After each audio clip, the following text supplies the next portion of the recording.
Hello, welcome to the stream. Hope my mic's okay. Who we got in chat? Hi, how are you? Massey going to be spoiling my weekend in my caravan. Bernardo right wing, here we go. How do you know? We know we'll be. 3 guarantees, Pep starts Bernardo, slow passing football, and Pep brings off Nico. Yeah. That is what we've grown accustomed to as of recent times. But yeah, welcome to the stream, guys. I hope we're well. Let me know how we are feeling, if we're having a good day or not. And let me know some predictions for tomorrow. Now and also, I am on the Blue Friday show at 7, which is in just under an hour and a half, so make sure to tune in there. Now I'm just prepping the graphic. So we do a predicted 11. Almost got it.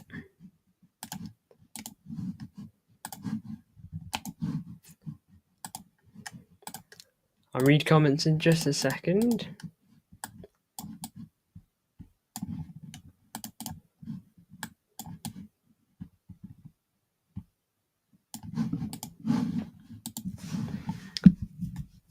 Here we go. Thomas Tuchel, you absolute fool. Henderson and Walker, what a clown. Another damn yes man. Henderson is crazy, and so is I don't really know how Walker's doing, but like Henderson, that guy packed it up a while ago, man. He's not been at the races for a blinking long time. I don't even know what to say to that. I'm not going to complain. I know. Why is he there? You England hater, you have another era to enjoy. Look, I think Tuchel's a good coach. I thought this was potentially going to be England's time, if you will. I thought England were maybe going to have a little bit of success, but hey, look, maybe we gotta have to wait and see and seeing what he does, like in the actual games, but. Man, that is a worrying squad. I wouldn't like that if I was an England fan, I'll tell you that much. But anyway, let's jump over to predicted 11 now, shall we? Henderson over Gibbs White. Yeah, I know Gibbs White's been doing good this season too. It's not like he's in a relegation fight like last season. He's in the top 4 battle. Well, he's essentially sealed that as of late. Anyway, in goal, surely we're thinking Edison. I think Edison's probably goalie until the end of the season, unless he picks up another injury. Are we going with Eddie? 4 goalkeepers and 4 goalies. Oliver Jensen, welcome to the chat. Big ups. 4 goalies. On what world do you need 4 goalkeepers?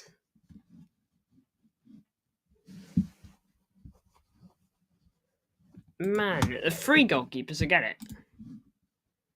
Alright. But 4.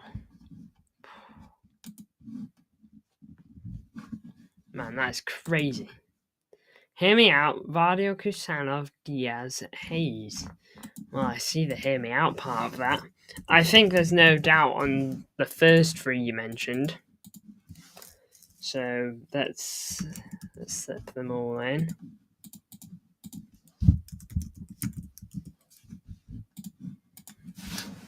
Hayes here. Is Hayes on here yet? Come on. Give the man some love. Do I still need to keep using Marquinhos? Blink heck.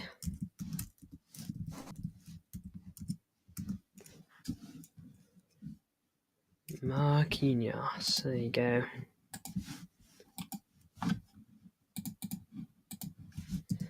$22. Hayes. Tuchel is 1 game. Bye. He needs to leave, mate. What on earth's that squad? He needs to be preparing for the World Cup. And Walker and Henderson are in his plans. I know. Oh, man. Yeah, the World Cup's like another year away. How old's Walker now? Walker age.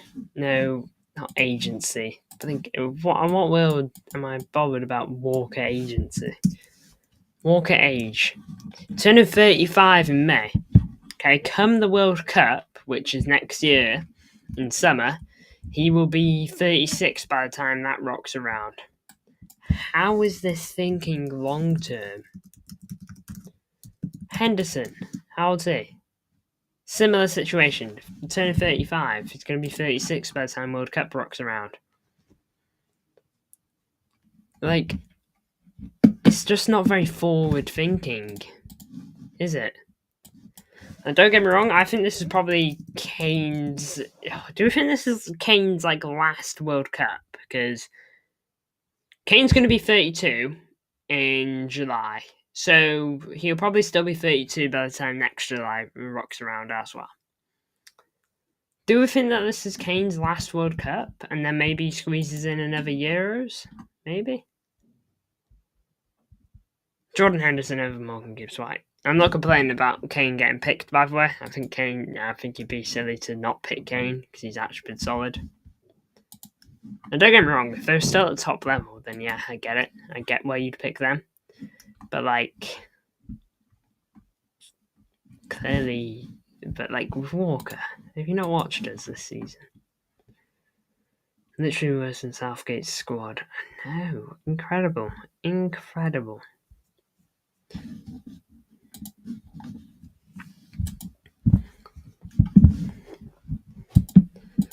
Well, Vital Hayes here, though. Has he ever played right back before?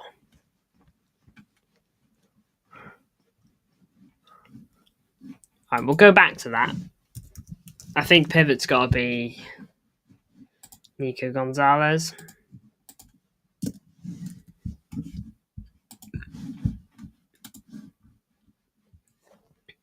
This is another link of two come out already. Kusanov right back. Okay, that makes more sense. That makes a bit more sense. Because Kusanov, he's not a right back, but he's done decent on that right side before. Alright, yeah, I can see this world a bit more clearly. Bet you're buzzing. Yeah, I couldn't believe it. I actually couldn't believe when I saw that list. I thought it was fake. I genuinely thought it was fake. I thought I needed to go search it up to see if that's real or not, because those two getting picked is crazy. No Ollie Watkins, by the way. Ollie Watkins over Solanke. I know it's no Solanke over Watkins. Interesting pick. What do England fans think to that? I know striker's not your biggest area to worry about. Yeah, 4 goalies. Considering Ramsdale's in a relegation fight right now. Trafford in there too. I wouldn't bring Ramsdale. I think I'd bring Trafford over him. Not because Ramsdale's bad, but I think Trafford is probably the future of England goalies. Well, Dean Henderson too. How's Dean Henderson? He's 28. I wouldn't say he's the future. And how old is Pickford? Pickford, I feel like, has been in the game forever. Remember when he was at Stoke? Hayes is actually 1 injury away from playing every game. I'm actually tempted to want to go gone after the squad is actually horrific. That was the whole problem with Southgate. Yeah, plus bad tactics with Southgate. But yeah, I get what you mean. The squads were not pretty either.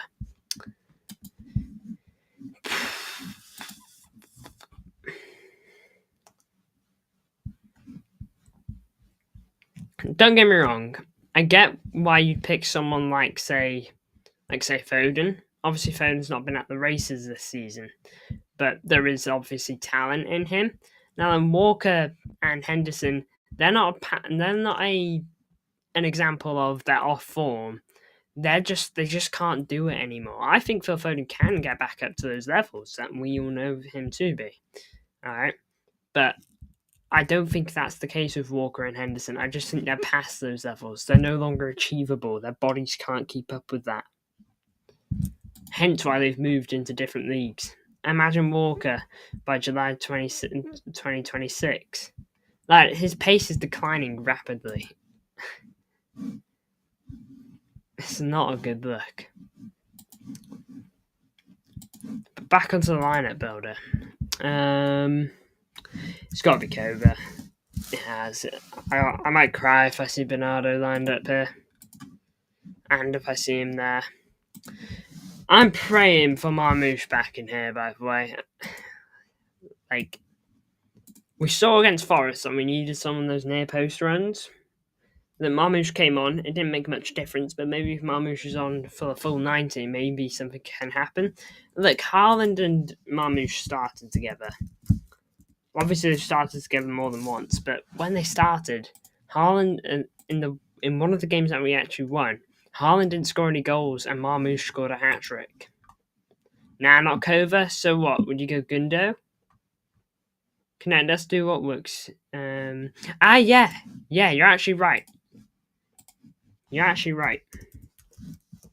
This got a 4-0 win. It can't not be worth another try. Yeah, go for it. Doku's still fit? Doku should still be fit. It's got to be these two on the wing, surely. Don't know, I just noticed about this team. No English players. Wow. Foden benched, of course, and Rico benched. We all know Bernardo's playing. Oh, absolutely. We're not that daft. Oh, I think that's going to have to do. Right now, we haven't got the best of options. The star players that we once thought we had, well, we do have star players, but the stars we have in our team that we used to be able to rely on, we can't really rely on as much anymore because either they're off form or they just can't do it no more. So we're having to rely on the players that we wouldn't consider stars, but we're having to put almost that sort of pressure on them. Obviously, Haaland's a star in this team, and I think there's an argument to be made for Vardiol and Diaz at the back. More Diaz than Vardiol. I think Vardiol, give it another season of this great form, I think we'll be having that conversation. Foden could play over Doku, but I prefer Doku. If this manager loses tomorrow, we'll be 9th. Wow. Even think Palace will be breathing down our neck. Look, losing against Forrest was ugly. Okay, but what I will say is, I said it before and I'll say it again. Here it is. Okay, this was an awful set of games we were given. Okay, it's not a rigged system or anything. These are just the cards we were dealt. All right, it was an awful run of games that we had to play through. PSG, Chelsea, Arsenal, Club Brugge were fighting for their life. Real Madrid twice, Newcastle, Liverpool, Tottenham, Forest. Okay, that's a very difficult run. We all knew that we were going to lose games there. This is now time to pick up on those points that you lost and make up for it. You have to win here. It's at the Etihad. You have to win here. It's at the Etihad, and they're in a relegation fight. You've got to make up for the loss in the Etihad here. Because that was embarrassing at the Etihad. You've got to beat Palace. Palace are strong, but it's at the Etihad. Goodison is a place I'm worried about. They're very good at Goodison Everton.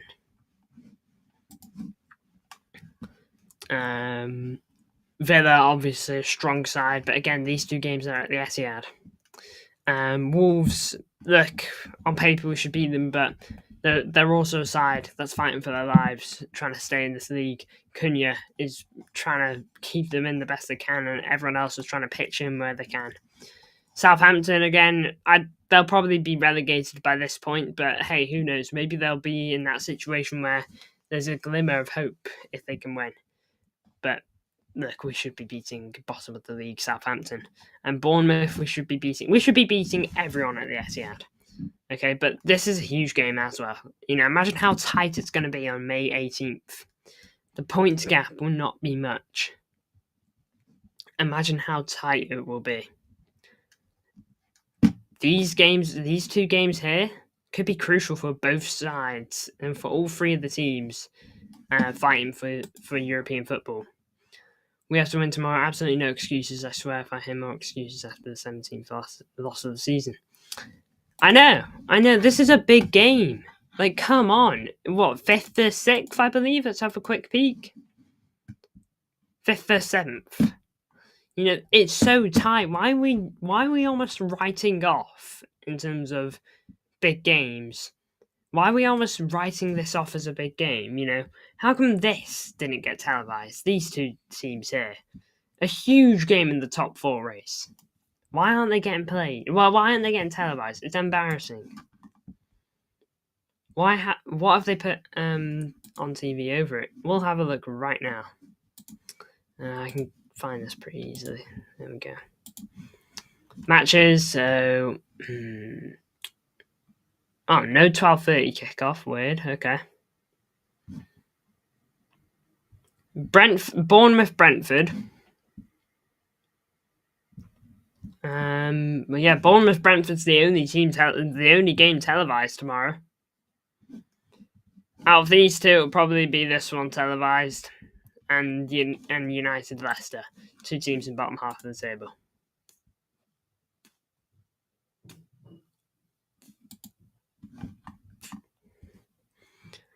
Surely Pep doesn't make the same mistakes again tomorrow.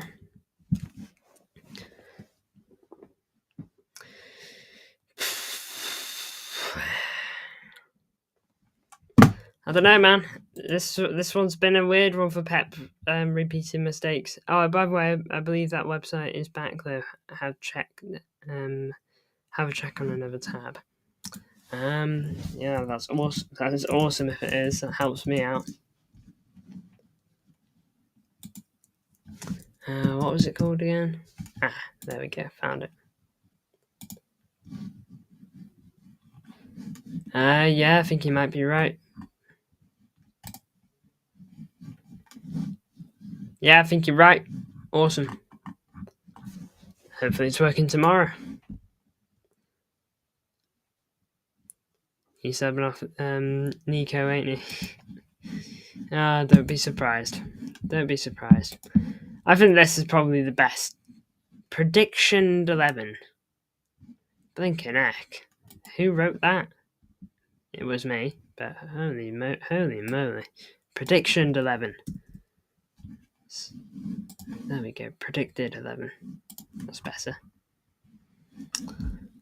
Yeah, I think we're not going to get much better than that in terms of starting 11s. Only thing I can really see changing is Hayes. He'll probably be Nunes or Rico, and then they'll slip in here. Gundo could possibly switch for Bernardo, or one of the wingers will switch for Bernardo. Or Gundo could be Kova. I think everything else is fine, though. Pray Marmoush starts. 3-1 win if we do Newcastle style. If we do Forrest style 2-0 loss. I mean, yeah. Yeah, Forrest style was just so bad to watch. And look, I just want to point out, not to alarm anyone, but Brighton are in good form right now. They'll be confident going into this. Well, they'll be more confident than they probably have been recently.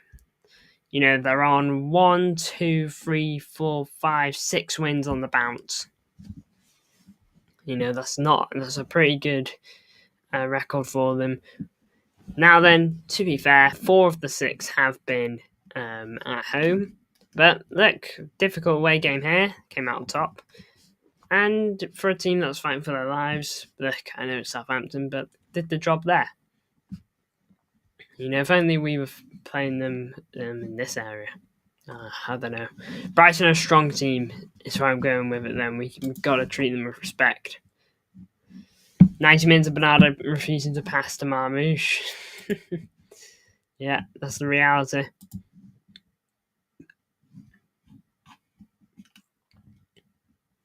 Just play the way Forrest played against them.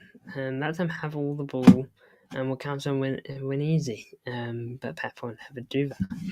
I mean, yeah, can we not learn from our peers? You know?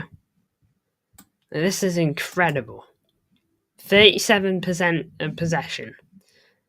You know, if I told you that a team had 30% possession and 63% possession against 63% possession, I told you the team with 37% won, you probably actually wouldn't be that shocked. You'd probably go, sitting back, counter, you know, maybe nick the goal or two. But then I tell you that they won 7-0. It's obviously something to exploit. You know, 7-0 isn't just... winning 7-0 isn't just like a regular win. It's obviously exploiting something they saw. Okay, and then when it got exploited, it was something Brighton couldn't answer normally. It's obviously a weakness, and why can't we exploit it? Forrest gave them 70% of the ball, won 7-0. Literally.